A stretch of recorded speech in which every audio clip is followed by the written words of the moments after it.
What is up, guys? My name is Dan, and in today's video we're going to be talking about the HomePod Mini. Right now I'm going to be unboxing it basically because I haven't touched this. It came out about a week ago or so. I pre-ordered it. Now I haven't gotten around to it.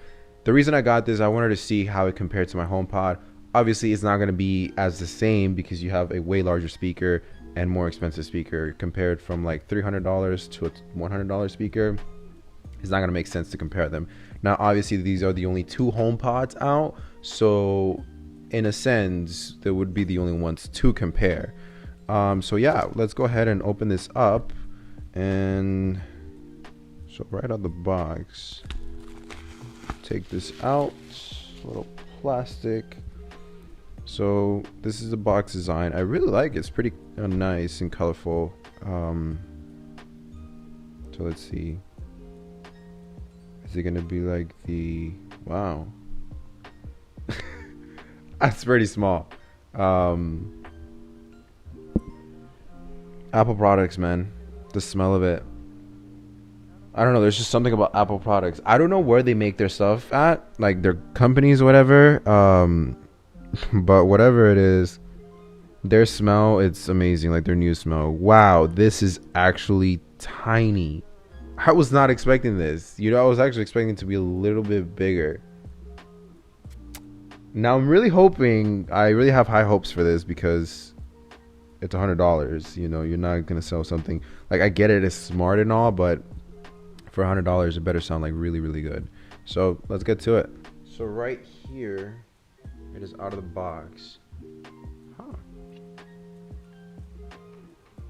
Does it come with a cube? I really hope it comes with a cube, because if it doesn't, that's gonna be a yikes. Now it does come with a cube. Now they did mention about leaving the cubes behind and whatnot. If you remember in like the whole statement that they were talking about making it a little bit more simple and whatnot. So they do include the USB-C adapter. This is the 20-watt one, which I'm pretty sure that's what this little speaker needs, because I'm sure it's powerful. We're about to find out. So now let's see what else does it come with. So you have this little tab that you pull off. Can you just slide things out? I mean, I don't really see a need to, pull things out, I guess. So here's like the connection, the instructions, as always. They always have this. And then you get your little sticker. And since they're trying to reduce their footprint, they just included one. So yeah, that's all you get out of the box. You get your little power adapter, which I haven't seen. If they were trying to go for, I think it would have made more sense to actually like the HomePod has its own plugin, like it's already engraved into the speaker, and I think they should have done that. But to add this, I think this would just, again, kind of reduce their carbon footprint. I mean, there's a lot of controversial stuff for Apple, So let's go ahead and connect this up and see what it's like. We're gonna go ahead and set this up. You can choose where it's gonna be at, or where it's gonna be like, so it gives you a bunch of options of where you can put it: kitchen, living room, gaming room, and all this kind of stuff. I'm gonna say the living room because that's at the moment where I'm at.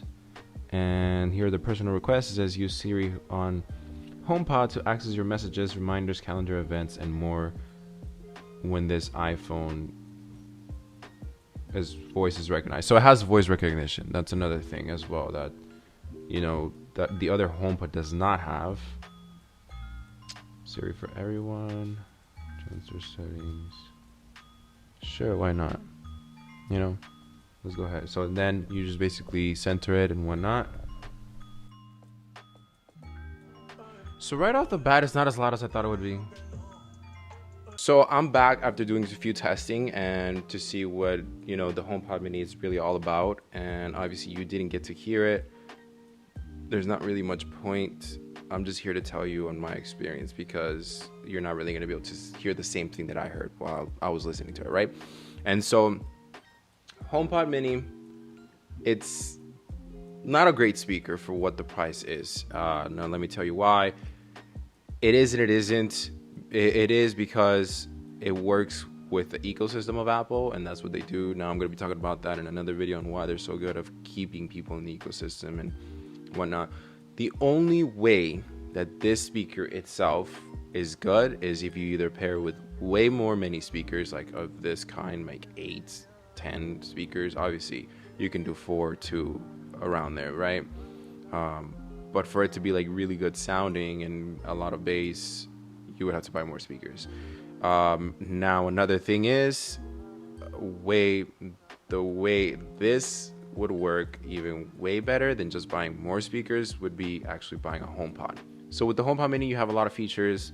You have now, you can actually hear your voice, so it's like going to be voice generated, meaning that if you speak and let's say it will recognize your voice and it will know who it is, you would be able to send messages. Other people won't be able to listen to your messages no more, because that's used to be an issue with the HomePod previously, where anybody could literally access your HomePod with any kind of voice. You just need the voice command and that's it.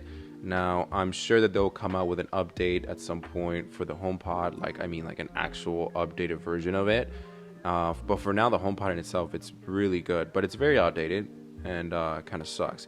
But again, HomePod Mini, HomePod together works amazing, great, love it. So if you're in the market to buy a surround sound, in a sense, if you think about it, for Apple and you're in their ecosystem, make sure you're in the ecosystem, because if you have stuff like PC and all that kind of other stuff, it's not really gonna work.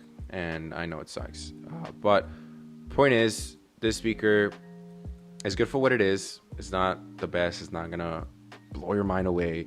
It's a great shower speaker, just having something, to listen to, because you can easily find the quality of the audio in any Walmart speaker that you'll get, or somewhere on there. But what will make it really shine is by pairing it with other speakers, and that's what Apple does. And so that's my take on it. Coming up, I'm going to be doing the review on the iPhone 12 Pro Max. I've been having this for quite some time now, and I've been wanting to do a review on that, but I just wanted to hold on a bit, test it out, see how it is, have my actual review about it or my thoughts on it. If you like the video, go ahead and leave a like, and if you want to subscribe and see more content like this, see you guys on the next video. Thanks for watching. Bye.